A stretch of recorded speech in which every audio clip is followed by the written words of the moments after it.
Hi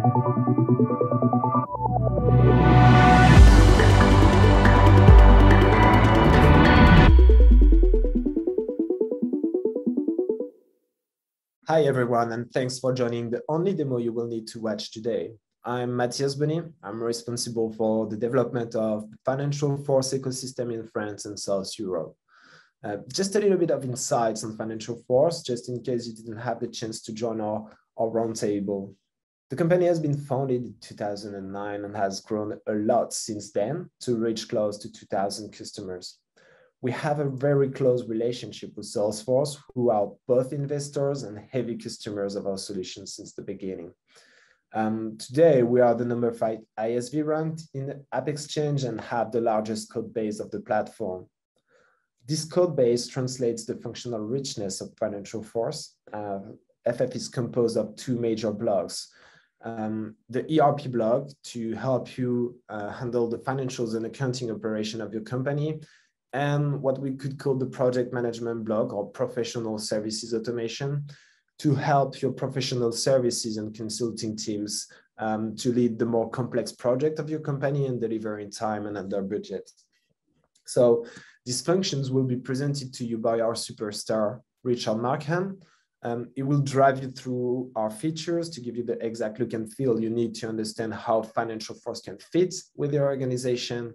It will also help you link your front and your back office together and help you adopt a customer-centered approach to your business. Over to you, Richard. Starting with the CFO in the business, he can run his daily routines, his daily life purely by dashboards. As we can see when he logs on, we have the use of Tableau CRM Analytics, giving him an overview of really what's happening in the business, plus the ability to use standard Salesforce dashboarding to give him insight into various businesses in the finance departments here. CRM Tableau out-of-the-box dashboards give you production on revenue, gross margin, EBITDA, operating expenses, all relevant key information for a CFO to do his jobs. As we can see here with the Tableau version, just drilling into the detail to give him more information about the revenue. What does that revenue look like across the quarters? How am I getting my money from my customers? How does that look? Who are my sort of top 5 customers? And that interaction with the dashboard showing straight away there that the Teleamerica Corp is providing the bulk of our revenue. Well, that's fine. What are the products that we're selling? What does that make up of? And we can see by product names here, from our subscriptions into our product to give us the detailed information that we're looking for. But not only that, if we go back to the sort of overview details here, trend prediction, that ability to look at data based on the Holtz-Winston model, again, analysing data, seeing how you got that upper limit, that lower limit of how we're forecasting our revenue going forward to the end of the year and further if we needed to. Our ability to filter that across our multi-company setup that we can set in the Salesforce platform to also then start to analyse it by okay, what about our sort of industry sectors that we deal in? Who's giving us the most revenue that particular way? And obviously within that CFO dashboard, things about sort of day sales outstanding. Where are we with that sort of industrial standard? How well are we doing compared to last year? What are our accounts receivable looking like? And that ability to trend as well as that. That's the analytical side, but the normal day-to-day Salesforce operations through Salesforce dashboards. Here we sort of see in the sales pipeline. Being a CFO, you want to know really where things are sitting in the proposal, where we're seeing that information live within the Salesforce platform, but then quickly switching my head onto, okay, what we're looking at in our AR aging, making it stand out there in bold in the middle, having that ability to drill through using standard Salesforce reports to get the information about the aging position of the actual company. All of that relevant information can be surfaced in a Salesforce report, broken down into my aging buckets. And then if I need to sort of focus my mind around that 91 day plus, what does that mean? Normal standard Salesforce functionality to highlight the customers who are drifting into those kind of areas. And all of that at that top level view that the CFO can see in a dashboard that's made up of the relevant information, from financial pure pieces to relevant pieces on the Salesforce platform, again, cross over the information. What about my project workspace? Again, my project manager. So put my different hat on now with my project manager. We use Financial Force workspaces. All the key information for a project manager to know within the workspace. So again, alert cards. Where are we close to the actual planned hours that we're using? What are we doing with the budget? And that information just simply is one click to drill through, highlight those projects, get the key pieces of information, and one further click could be back to the actual project itself. Again, what am I doing with my sort of schedule this week? What projects might I be working on? Using our weekly summary feature. Again, maybe I just need to get insight in the coming weeks, just flicking through that schedule, seeing what's coming on. But again, what's the really sort of the best practice out of the box to adopt here with the processes and flows? One click through and we advise you about best practice of how to use the platform to create the projects. Looking at really when we're looking at our engagement object as well, what happens when the project is won and creating the actual project from the opportunity. All of that again built into the analytics option. How profitable margin is Pete, the project manager? What can we see the troughs there again? And we see that sort of Tableau CRM view of the world again, even to the point of just showing you my individual projects and having that one-click information there. And of course, on projects themselves, key pieces of information using, again, the analytical option to start predicting what are you going to burn through that in the hours or the billings. Quick, easy to sort of switch from the hours to look at what's happening there. We can see we're going to burn through in various months. And again, what does that look like going forward on the burn itself? To our interactive Gantt chart.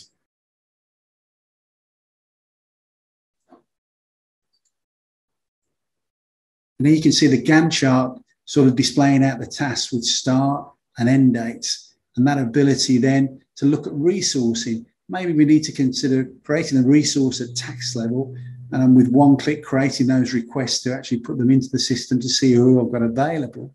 That option as well to actually sort of link everything together in the dependencies. You know, if one task move, does the whole project move out, or can a whole section move within there? What does that affect the whole project as well? So all of that within the Salesforce platform on our interactive Gantt view. Now we've got the projects there. How do we think about resourcing them? So taking that resources manager viewpoint, again, how do we have that workspace set up where we're looking about the resources with low utilization, looking at the open resource requests I need to get on top of, maybe getting sort of a viewpoint on the utilization of my resources either by role or even sort of that sort of major region level, and that ability to switch between the regions very quickly and very easily. Having a view as well of all my resources in the business from a defined time frame, having control over our need to view that data from a sort of day viewpoint all the way up to a sort of quarterly sort of viewpoint and seeing how busy people are. Color coded to actually see what's going on with the different people by highlighting where they're red, they're over their works calendars, the functionality, what are they working on? So looking at our red function here, we break into Beth, we see that she's working on a couple of different projects. That ability to also then see, the view the project detail is a right click away. Do we need to swap them out? Do we need to split and share that assignment as well? Also, simplicity of filtering this viewpoint. Do we need to look at this by the role or have the predefined filters sort of set up just and concentrate on your resources in the US? Do we need to look at the skill and certification? Very simple, just to highlight that area, maybe that resource role, maybe go and look at my consultants that I have available to me, just quickly putting that filter on, applying the detail, and now we just viewpoint is based on our consultants in the actual business. And again, that color coding comes out as to where we go. I mean, we can even sort of flick forward, look at our availability coming up in January. How well are we doing there? Analytics, of course, has a part to play in this with our sort of capacity and demand planning. We can alter the ranges that are involved, the time periods, look across my various regions, have that mark in the sand that when we are actually 100% sort of at capacity, where we're falling short in the coming weeks, but then breaking into that detail through the use of heat maps. Where do we stand at the moment with my different roles? Looking at the weeks, seeing what's coming up, and then breaking that into the individual detail. And simply sorting the options there, seeing who is really overworking and what we need to think about doing with them to really where capacity is lying as I go further down the list within the system. So analytics playing a big part in that as well. So not only have we been talking about the services space as far as the projects go, let's look at as far as the information goes around billing, our subscription model, our billing contracts that we're offering in the platform. Simply laid out with proration policies, flexible start and end dates to the system. What do the contracts lines offer to me within the products that I can sell? How do we actually consider billing them or even charging them on a different type of term? Our soft date feature gives you full flexibility about how you can charge that out to the customer. And within one billing contract, what am I due to bill? Here are the schedules that are coming up. So I'll start to predict when we're going to be billing out the revenue, to the associated invoices that we've already sent out, and the actual sort of one clicks to this information. Where we got an invoice that simply comes to screen very easily. We'll be able to sort of check the taxes, make sure it's correct, calculating the correct tax, and be able to literally sort of send that out by PDF, should we so wish to. Again, we're gathering all that information both from my projects and also from my sort of subscription billing. We need to think about recognizing revenue. Financial Forces revenue management, flexible tool to configure around the various options available to us on the Salesforce platform, that we can make anything the source of the revenue recognition. So here in my projects, I can actually sort of see the projects that we're going across the different types of recognition. It could be a simple equal split across the length of the project. It could be based on a percentage complete of the project there. But we don't have to stop there at the project level. We can actually break it down to look at the milestones and make sure when they're delivered, we actually recognize the revenue there. Or we actually sort of break down to a further level where we deliver time cards. So again, we can accrue the revenue and then release the time cards. But in this view here, revenue management, you can actually sort of see what we've actually sort of total revenue we've got to recognize, what we've previously recognized in there, and what we're going to be recognizing in the period go forward. If we need to be sure what we've done before to drill into that data, see when we got the information in, and actually have that ability to look back at that transaction postings to see the fuller detail of what the detail around revenue recognition was. And in line with international standards of revenue recognition, we might consider how we amortize the cost as well. So you can see the journals that are going to go across to my accounting solution around the cost side as well as the revenue side. And it's a very simple idea that we can just tick and then submit that information to the revenue recognition. Now, our analytics options don't stop there with our predefined dashboards around services we've been showing you. We enlist the likes of Einstein. We want to sort of analyze specifics and that, so we can use the Einstein story model about how do we minimize our day sales outstanding, and get Einstein to start to predict what's good, what's bad about our sort of going high or low in our day sales outstanding. And you've got the various breakdowns of Einstein, giving it the AI element to analyze that detail.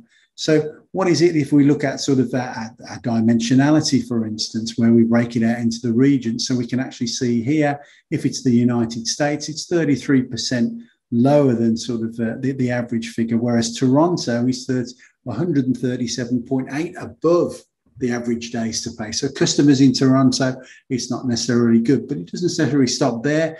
We can break into that sort of more dimensionality and look at the various parts of our business to see how the day sales outstanding around the ideas of our departments maybe. But also that when we were looking at our industry sectors earlier, about how well we do in the industry sectors. So if we sell to the consumer goods markets, it's 20.59 days below the sort of average there. But again, if we sell in the aerospace industry, they're taking more time to do it. So, we're learning lessons about how we deal with the various parts of our business and getting Einstein to sort of look at the detail, look at the value, even down to if we look at the sort of currencies that we've got. It's good that we deal in Australian dollars. Again, they're always sort of below average, but if we start dealing in Mexican pesos, they're above the average. So Einstein and AI actually provides sort of insight into how we can sort of analyze that through various factors. Day sales outstanding being an example of the way that can work for us there. So we talked about Financial Force and Salesforce combined on the one platform. And this is where we can see we can actually fit the gap around the platform itself. Salesforce providing the sort of marketing cloud and sales cloud, and then the field service and the service cloud information. And then we have the gap in the middle. And this is where we see Financial Force with its professional services, automation, order and procurement, subscription and billing usage, and revenue management. We fill that gap. No integration required. We extend core functionality around the platform itself. That can be built out further with our financial management and postings from the various options into the billing. And we lay on top of that the analytics option we've been showing to you, and access through communities on the platform itself. And you say, so what? Who actually cares? Well, you care, because again, your client gets one source of the truth. Again, they only have to come to the Salesforce platform with Financial Force built in, a single record of truth. It's a scalable solution. We have a client base dealing from the small end all the way up to like 4,000 consultants plus within the customers that we deal with. It's a secure environment. Salesforce's platform is the first sort of #1 cloud platform to be on. And being in that sort of environment in Salesforce, the look and feel is the same. So it's easier to navigate. One system to learn. We back up that with the support around the way we learn through that trailheader kind of approach as well. We utilize the workflows, the approval, the business rules, and the automation of the platform that can provide to us. And of course, that makes it just one database to support in the business, not multiple areas to go off and support core. And the reporting options and the analytical tools, they're the same that you're learning with Salesforce anyway. So we just extend it with the data that we provide to the platform. And of course, collaboration, it's one collaboration to both mobile as well as being logging on through the web. And with that sort of bigger ecosystem of partners to bring into the platform, that gives you one true source of the truth. A few examples of our customers here about the way they've 40% reduction in back office costs there from methods there. They've managed to automate 95% of the financial functionality there. And that's seeing them have a reduction in their project administration by 70%. So truly buying into that sort of platform sort of view of things. Thanks a lot, Richard. Well, we hope that you will have plenty of knowledge to take away from today's presentation. Just keep in mind that Financial Force is the only customer-centric ERP and the #1 project management tool in the market. It will help you cover anything from an opportunity closed won in Salesforce to the delivery of your project, linking your front and your back office together as one. The purpose is to work as one team from the sales to the finance to the project delivery. We will now wrap up this session. Thanks a lot for your attendance today. All questions you had have been taken away, and we will get back to you in the coming days. If you have any follow-up questions, don't hesitate to ask now or later. Have a great day.